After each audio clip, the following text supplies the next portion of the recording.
Thiru Sumanta Datta, the CEO of ABP Network. Tirumati Darba Mukherjee, Director. Thiru Tushar Banerjee, Vice President of ABP Network. Thiru Sunil Goswami, the Video Head of ABP Network. Thiru Ganesh Ramachandran, Editor-in-Chief of ABP Nadu. Thiru Nagesh, Editor of ABP Desam. Thiru Raja Shanmugasundaram, Deputy Editor of ABP Nadu. Respected dignitaries, esteemed speakers, respected journalists, distinguished guests, ladies and gentlemen, a very good morning to each and everybody here. Anevarukkum iniya kaalai vanakkam. First of all, excuse me for my very funny voice. I was advised by the doctors not to talk for the next 3-4 days, and I don't know whoever agrees to a doctor's advice, I don't. And that's the main reason I'm here. Thanks for having me here. And whatever Thiru Ganesh Ramachandran said, அவர் சொன்னதெல்லாம் சாதனை அப்படின்னு சொன்னார். அதெல்லாம் சாதனையெல்லாம் கிடையாது. அது எங்களுடைய கடமையாக நினச்சி நாங்கள் செஞ்சிட்ருக்கிறோம். அதுக்காக தான் மக்கள் எங்களை வாக்களித்து தேர்ந்தெடுத்துருக்கிறாங்க. அதுதான் எங்களுடைய முதலமைச்சர் எங்ககிட்ட எதிர்பார்க்கறது. அதை தான் நாங்கள் செய்ய முயற்சி செஞ்சுட்ருக்கிறோம். I'm happy to speak in this prestigious South Rising Conclave organized by the ABP Network. This is not a new forum for me. 2 years ago, I participated and shared my views in the 2023 edition of the South Rising Conclave. I thank the ABP Network again for inviting me again to this very, very important conclave. This conclave is taking place at a very crucial moment when the centralization of powers is increasing in India.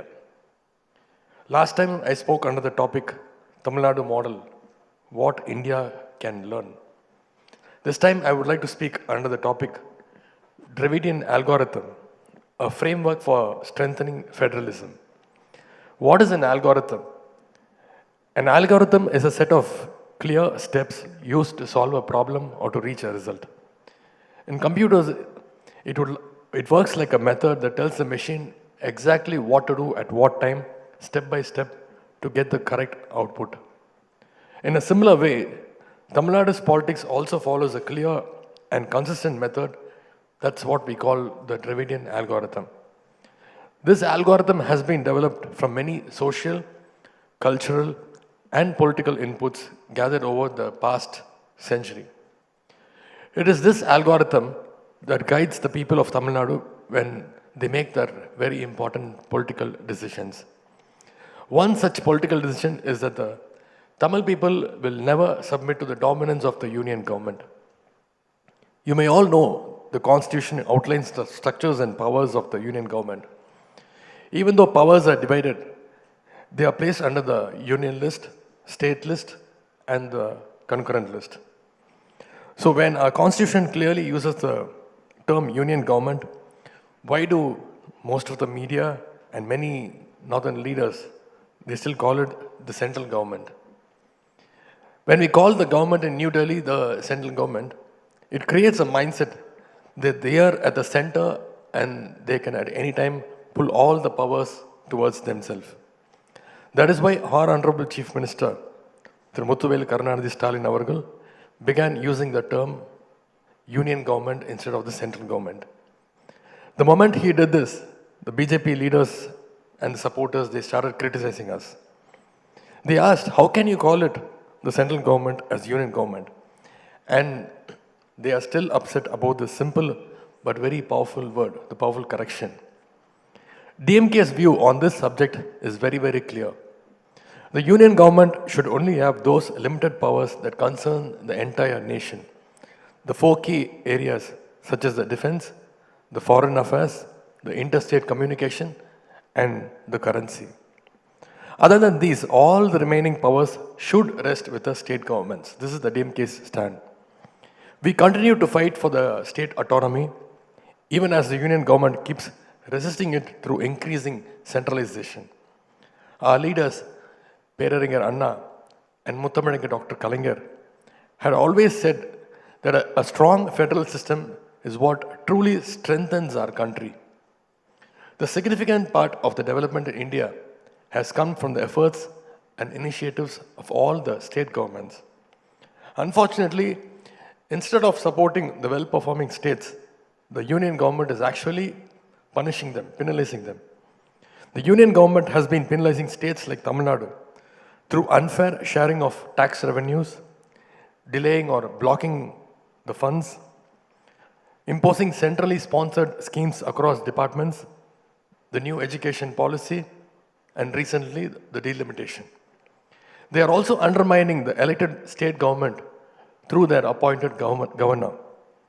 Due to this rising centralization of power in Delhi, states like ours, Tamil Nadu, are suffering in two major ways, culturally and both financially. Tamil Nadu has always followed the two-language policy since 1967. We also have a century-long history of resisting Hindi impositions. Despite this, the union government keeps pressurizing Tamil Nadu to accept the new three-language formula under the name of new education policy. They even went to the extent of saying that the state's dues of rupees 2,100 crores for education would be released to the state only if we accept the three-language policy. But our Honorable Chief Minister, Udhayanidhi Stalin, firmly said, not just rupees 2,100 crores, even if the union government offers us rupees 10,000 crores, Tamil Nadu will never ever accept the three-language formula. The union government has not yet allocated the allocation funds for the Tamil Nadu.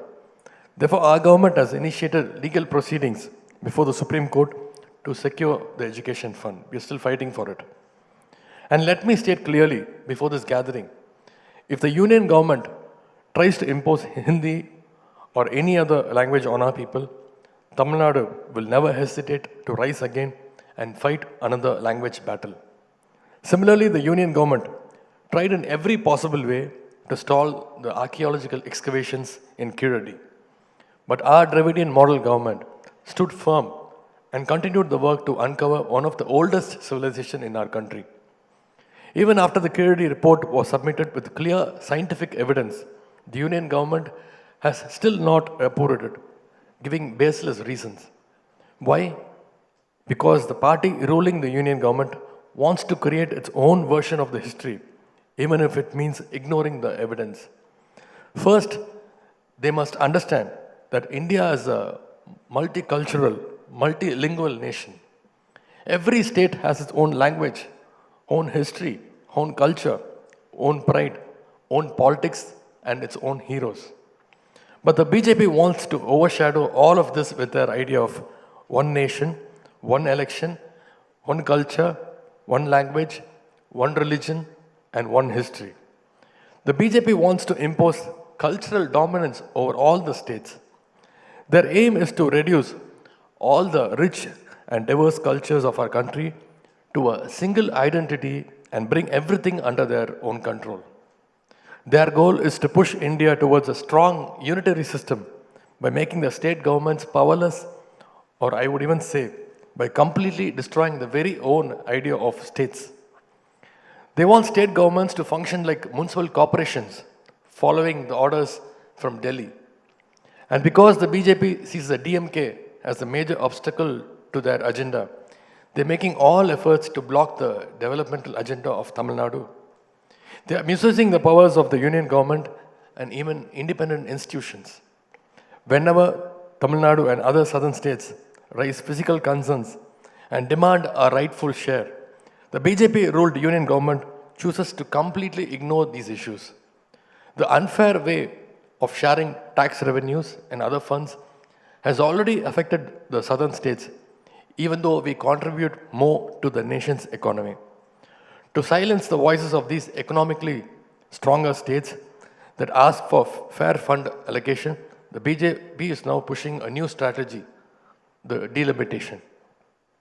We are proud that our Honorable Chief Minister understood this conspiracy much earlier and raised his voice against it for the first time in our country. Because delimitation as mentioned here, will reduce the number of MPs from Tamil Nadu and other states and successfully implemented the union government's family planning program.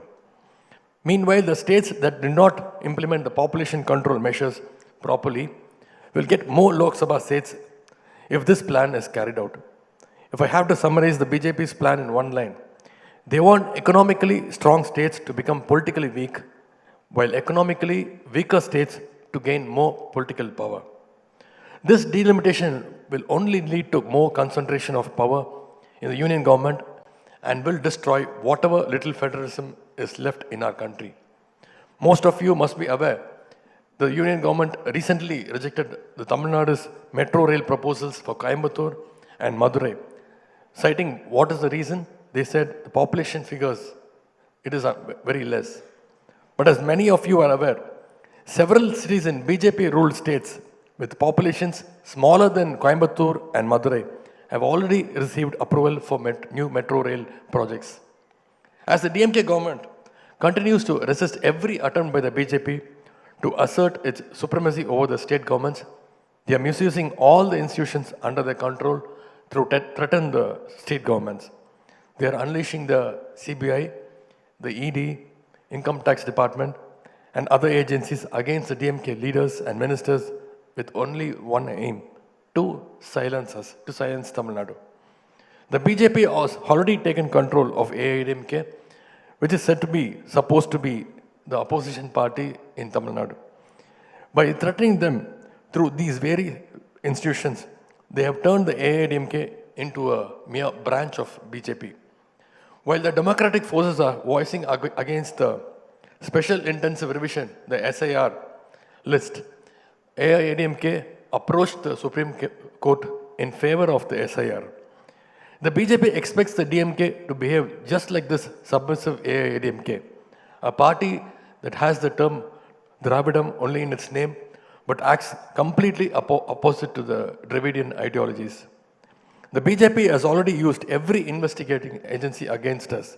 Now, they have brought the Election Commission of India into their political game. The DMK has always fought to protect the Tamil language, social justice, state rights, and democracy. And today, the responsibility is also in our shoulders to protect the voting rights of the Tamil Nadu people. Moreover, the BJP has set the governor on a mission to cripple the functioning of state government by blocking the bills passed by the Legislative Assembly.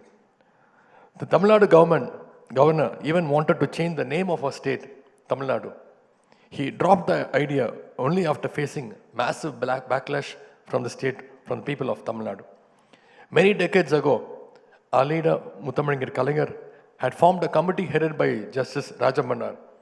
This shows that our struggle for federalism is long and continuous and still going on.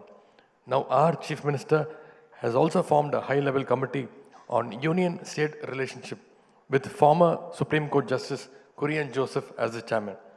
I hope our efforts will help people and leaders in all the states to understand the importance of federalism and the state rights.